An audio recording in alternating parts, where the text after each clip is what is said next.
It is truly amazing to see the turnaround that this team has gone through since they lost to the Florida Panthers the last time they played them in Bridgestone Arena, and then they went on that long road trip. What did they lose that game, like 6-2? And this team will only get better once Forsberg returns to the lineup, right? You bet, Jersey guy. Johnny, who's going to come out of the lineup that's going to allow Forsberg to dress? And give me a few to think this over. Everybody's hands go up, way up, as the Nashville Predators defeat the Florida Panthers by a score of 4-1 Monday night inside Bridgestone Arena as they play the Florida Panthers for the final time this regular season. They did their job. They won their game. They didn't have to worry about the out-of-town scoreboard just yet, as they now have 6 games left in the regular season.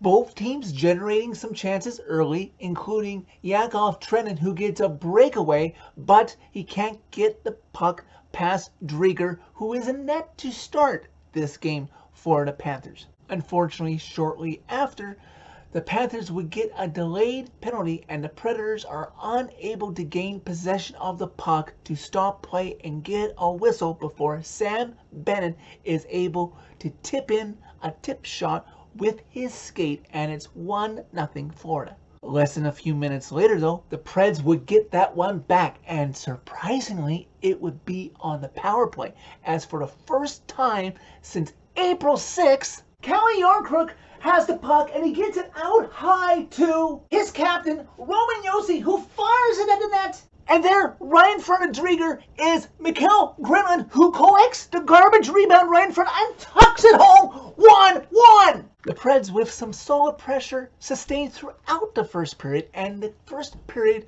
would conclude still game tied at 1, but the Preds impressing, outshooting the Panthers just over a 2-1 mark for the period. After the Panthers came out red hot to start the second period, they would record the first 6 shots on goal of either team in the period, but UC Saros was giving the Panthers absolutely nothing in the second period overall, and it would only take the Preds their first shot on goal of the period to get the lead. Eric Holla is behind the Panthers net, behind Drieger, and he waits for someone to get open, and he finds Nick Cousins, who bangs it home. 2-1 Preds, as Cousins raises his arms stretched out and says to the Bridgestone faithful, "Are you not entertained? Are you not entertained?" About 9 minutes into the second period, great pressure on both ends consecutively, starting with Barkov on a great individual rush. He's stopped by Saros. Then Arvidsson has a great chance at the other end,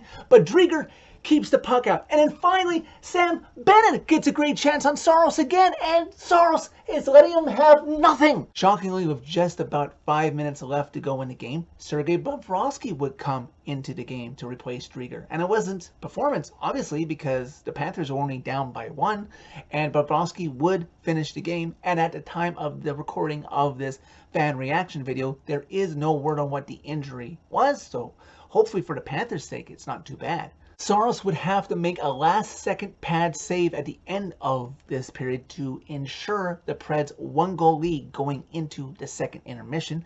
The Panthers were out shooting the Preds 28-18 overall by the end of the second, but 22-5 for the second period alone.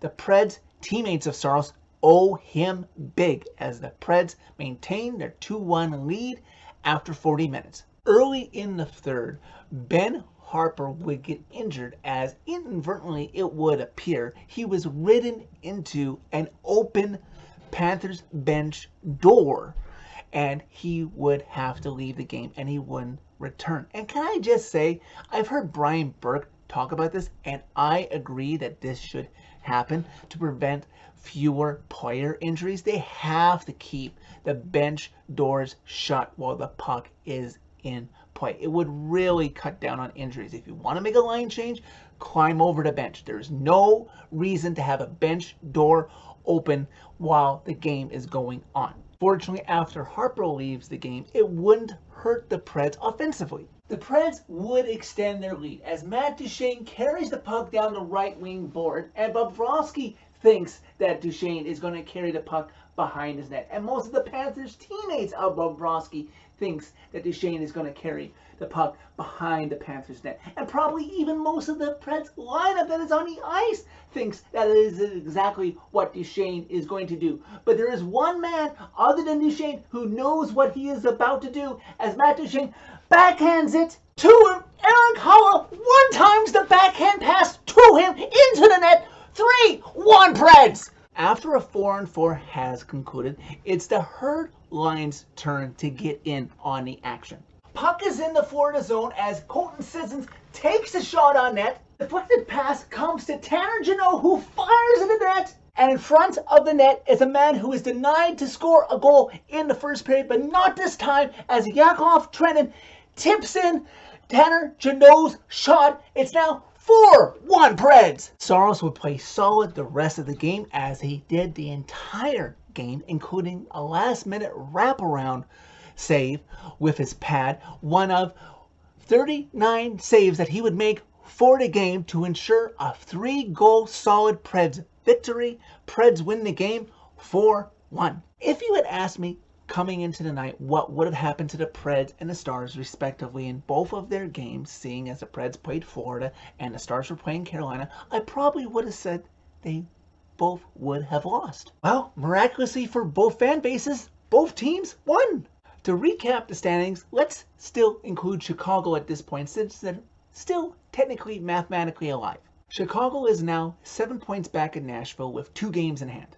Dallas is 2 points back of Nashville with 2 games in hand, but remember, Nashville has 3 more ROWs than Dallas does, which really pretty much means that Dallas has to clear Nashville by a complete point, because there is no way I could see where both teams would equal in points and Dallas would overtake Nashville on the ROW tiebreaker. My fanhood of the Preds bias aside, I would have to give the remaining schedule edge to the Preds, as after the Preds play Florida tomorrow, they're off until Saturday when they face Dallas, and then they have 2 games in Columbus against a team just waiting to kill off the season and see what draft pick they get.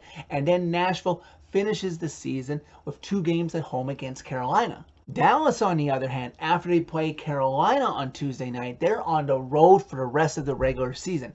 Tampa on Thursday, Nashville on Saturday, then they face Florida next Monday, then they have Tampa again before finishing the season relatively easy against a Chicago team that has probably been eliminated by then. See, the schedule for the Stars is a bit tougher. That difference in the schedule and being more at home for the Preds and more on the road for the Stars might be the difference if the Preds make the NHL's second season or not.